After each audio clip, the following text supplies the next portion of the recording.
To be clear, we are going to use a euphemism to designate a person who lives within a collective. We will use the word drone to designate, without gender differences, or searches for new identities, the elements that make up a population.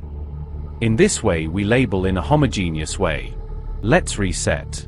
When the individual is an infant, he has certain attributes that do not change until he is affected by the mutations of maturity. He has valuable characteristics, desirable in any human being, such as curiosity, empathy, imagination, creativity, and the ability to learn. This is how we would like individuals to be throughout their lives. But biological development has other plans for beings of our species. All these valuable attributes are disappearing, little by little. What happened? His memory core is being altered. He suffers from a hormonal form of amnesia. He does not remember what he was like as a child. This happens because he is becoming something else. Yes, his brain is being modified to perform new functions. It happens all the time with organic beings. Human intelligence is developed for a specific purpose: to have offspring and strategically solve problems to survive. But sometimes he is aware of his own circumstances, which is what causes great confusion. The reproductive type behavior is highly obsessive, and is consistent with this type of programming. And he suffers from obsessive-compulsive and anxious behavior, which can be expected from an addict, to get his daily dose of the hedonistic button. He no longer plays.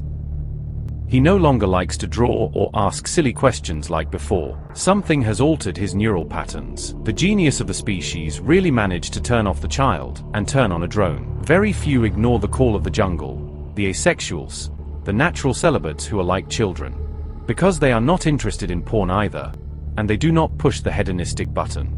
Before, the individual experienced the world with wonder. Now he only wants to reproduce and press the pleasure button. Living beings reproduce. They obey the genius of their species. It is instinct. It is a mandate, a categorical imperative and programming. There is a whole metabolism, structures, that make this obsessive behavior compulsory. We are puppets, there is no doubt. We must obey the program. And the objective is achieved with great success. We have increased the number of individuals of our species. We are very efficient in this. And all these achievements were accomplished without the aid of sharp claws or large fangs. We are the intelligence of the species that solves problems. Reproduction is the primary objective. The categorical imperative. After reproducing, the drone of the collective no longer matters. As happens with the drone in the hive. They do not have a stinger and do not collect nectar or pollen. Their only function is to mate with a virgin queen on the nuptial flight, and after that, they die. Lophiforms are a group of deep-sea fishes that includes the anglerfish, Lopius pescatorius, known as the sea devil. These deep-sea dwellers are characterized by their strange appearance and extreme sexual dimorphism, as females can be up to 10 times larger than males. And finding a mate in the depths of the ocean can be very complicated. So they have developed a mating system that is as extreme as it is disturbing. The male anglerfish is like a sexually guided missile. The males have only one goal in life: to find a female and bite her. Once they find her, they will never let her go, to the point that their body fuses with the females. Since they cannot eat, their body and organs begin to atrophy until they become mere sperm receptacles. When the female decides to procreate, she will simply use this reserve that the male has left her at the cost of his life. The Australian marsupial, Antechinus. He makes such an effort to copulate that he falls dead. Females only go into heat once a year. The male has to seize the opportunity. The Antechinus marsupial mates for a 3-week season, during which the males copulate with as many females as possible. Each mating session can last up to 14 hours. During these days, he does not eat and is so exhausted that he bleeds internally. At the end of the mating season, the males die. The male in this group looks like a pheromone-guided missile, always there, ready to attack. Obsessive mating is the categorical imperative of the species. They cannot stop it. There are no moral or religious rules that apply. He has to fulfill his mission in life. He cannot stop, because he is compelled, by force and authority, to fulfill his programming. As mentioned earlier, some scholars claim that it is harder to give up drugs like crack and heroin than addiction to pornography. But it can change. If there is anything special about consciousness, it is that it can alter its inner self.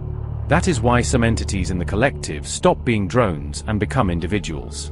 You can tell a drone that it is not necessary to follow the culture of Onan. But it will respond. It is what I was programmed to do. You can tell it, you are free to choose. You do not have to be a slave to your programming. But, sadly, the tool, the biological puppet, defends its position. It is almost impossible for it to give up its addiction. But the collective of its species, politically correct, it claims, is something natural. It is something healthy. They are right. This is completely true for the species. But what about the individual? The subject has everything necessary to become itself. It is intelligent and it reasons. It can exist as it wishes. But the desire to be more has to come from within, even if it is prevented by a bank of hormones sent by the genius of the species. What will he lose? Transcendence, growth, discovery. Because without self-knowledge the individual will be nothing. And he will take nothing with him when he leaves, on the day of his end. And this must be taken seriously, if there is the slightest chance of continuing to exist after death. The objectives of the genius of the species are excellent for achieving the survival of the collective. And if the individual follows it, it is healthy. But it does not have to be the only thing, nor become an obsession. For the individual who transcends, the objectives of the species are irrelevant. For the genius of the species, the individual does not matter, he is only a tool. The individual only has to save himself by his own merit and effort. Who will help you get to the other side? Nobody and nothing. There is no bureaucracy or ethical checklist in nature's ecology. There are no ticket sales, no indulgences that count. There is no bus to get on to travel the final path. The need for transcendence that some individuals in the collective experience was not given by instinct. It is an epiphenomenon, an emergent property of the system, which forms the self. The self wants to persevere, and very few show that attempt to continue existing. And if our real objective is to transcend, then we cannot refuse, we cannot be tools. We are not bonobos, nor antechinus marsupials, nor a lophiform fish like the anglerfish to die copulating.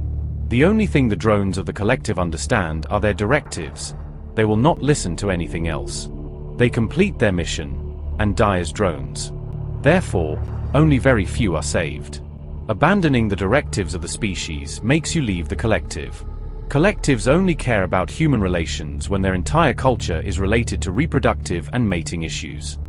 When you want to become individuals, you break the link with the collective. In the end, you become what you love, and if you love being a tool, then you become a utensil that worships Onan.